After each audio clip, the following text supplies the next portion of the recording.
Makanya saya berkali-kali bilang, saya sering duduk di nasihati Mbah Mun, enak alim bu, aja sering mau tafsir, mari goblok dari Mbah Mun. Maksudnya mari goblok itu gini, mufassir itu manusia, kadang dia itu satu ayat umum, dia mendiktekan ke satu kasus, padahal kasusnya lebih umum. Makanya berkali-kali sama nani umpomong ini, contohnya ini, karena nanti itu mengikat. Misalnya gini ya, saya ulang lagi ya. Nah, ini kan teruskan Dawe Mbah Mun. Misalnya Allah bilang gini, fattaku, maka takutlah kamu. Biasanya mufassir ditambahi minan nar, maka takutlah kamu masuk. Sebetulnya yang perlu dihindari dari kita takut itu, takut salah, takut bodoh, takut terdolimi, takut mendolimi orang lain, takut hidup tidak ada gunanya. Tapi mufassir tentu milih yang populer, takutlah kamu dari api. Coba misalnya gini, kita nanti masuk surga. Kemudian zaman di dunia kita tidak pernah berkampanye ya atau berkontribusi untuk agama Allah. Cara saya itu izin. Kata Imam Malik, saya masuk surga, kemudian orang mencintai saya dan masuk surga itu sama. Rasulullah juga gitu. Saya sebagai pemimpin umat, saya malu masuk surga dan satu dari umat saya masih masuk. Nah, itu lama dulu tuh ketakutannya bukan sekedar masuk neraka, takut malu, takut bodoh, takut keliru, takut. Saya misalnya nanti masuk surga itu malu dengan saya tidak pernah ngajar tafsir Jalalain. Malu saya. Karena katanya Allah, kenapa pun suaraku? Terus di luar suaraku. Tapi kalau pernah baca tafsir Jalalain kan anak keren ya. Keren artinya saya pernah mengkampanyakan Quran, pernah mengkhidmati Quran, pernah ngitmai kitab engkau ya Allah. Saya pernah ngitmai umatnya Rasulullah, yaitu sampai kabeh. Pernah mulan, pernah sowan. Saya tiap bulan sowan jenengan gak sopan temen. Mulane kira sambal sowan rono malah gak luan. Kadang santri yo pidol, wis diulang cek sowan. Orang tuh kiai kalau sudah di rumah tuh milik keluarga biar fair. Bermulang cek assalamualaikum terus kiai ini kagak keluargane ku kapan. Boyo mikir bocah ora kabeh. Di sana itu saulang lagi.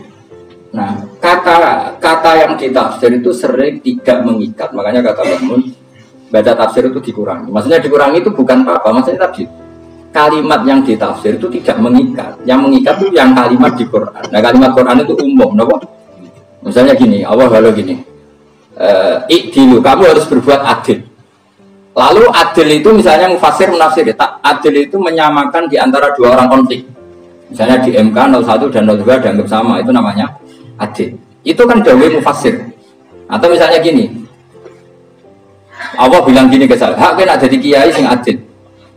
Terus adil ditafsiri orang, adil itu menyamakan sesama murid, haknya sama. Nah, tapi bisa saja adil itu di luar itu semua. Misalnya gini, ternyata adil menurut Allah gini, adil maknanya seimbang, apa? Adil itu maknanya apa? Seimbang. Lalu keseimbangan seorang hamba adalah dia ingat Allah lebih banyak. Karena ini bandul yang benar-benar nyata. Allah itu nikmatnya nyata. Sehingga ketika saya sebagai orang alim ingat saya alim itu karena Allah, dikasih ilmu Allah, dikasih cerdas Allah, dikasih semuanya dari Allah. Sehingga saya itu tidak merasa kumuluhur pada kalian karena semua ini dari Allah. Kemudian Allah sendiri yang memerintahkan, kamu harus mengajar. Maka saya ada Arab salam sampeyan, penghormatan sampeyan, apresiasi sampeyan karena saya hubungannya hanya dengan Allah Subhanahu wa Ta'ala. Itu namanya adil, meletakkan sesuatu proporsional. Itu juga adil. Makanya seseorang itu nggak bisa dikatakan abid selagi belum tahu kalau ibadahnya minallah. Jadi misalnya ke ibadah kok, ternyata kamu yakin itu ibadah kamu, amal kamu itu belum abid. Abid hakikat adalah alhamdulillah alladzi hadana li hada wa ma kunna linahtadiya laula Allah. Ketika kita sujud yakin ya Allah alhamdulillah jenengan menakdir saya sujud. Saya sholat alhamdulillah engkau menakdir saya sholat. Sehingga minallah dulu pikiran itu semua kebesaran kemenangan hari ini minallah dulu. Baru setelah minallah kita yakin billah. Setelah billah juga yakin ilallah. Misalnya gini Allah itu. Setelah saya ngajar tafsir Jalalain, kepentingan saya satu. Hamba-hambanya Allah menjadi tambah mencintai Allah. Tidak mencintai saya, enggak penting sama mencintai saya. Makanya Imam Syafi'i tiap mengajar bilang begini. Wadidtu annal khalqa ta'allamu hadal ilma wala yahmadunani. Saya senang kalau kalian belajar fikih sama saya, tapi kamu tidak usah muji saya. Jadikan fikih ini alat taqarrub kamu kepada Allah. Itu namanya minallah wa ilallah. Itu adil. Tapi adil yang dijelaskan ulama beda-beda tadi. Ada mengatakan adil adalah proporsional antara murid, antara keluarga dan murid. Meskipun kamu senang mulang, jangan terantarkan keluarga, itu tidak adil. Itu kan versi, no? Maksudnya bangun, kamu jangan terjebak versi-versi dalam tafsir. Paham ya? Karena Allah hanya ngendikan i'dilu wa aqrabu. Paham ya? Tapi kan penjelasan adil itu orang versi. Paham ya? Ada yang nulis adil adalah meskipun mimpin masyarakat ya ingat keluarga. Karena si tukang wayo yang nafsirin adil adalah karena laki tidak cukup istri satu maka ya kan dia repot. Tapi kalau kadung istrinya 3 atau 4, adil adalah harinya sama meskipun janda dan perawan. Jadi sing lanang gak adil adalah proporsional. Sing wis suwi dikumpuli dikurangi.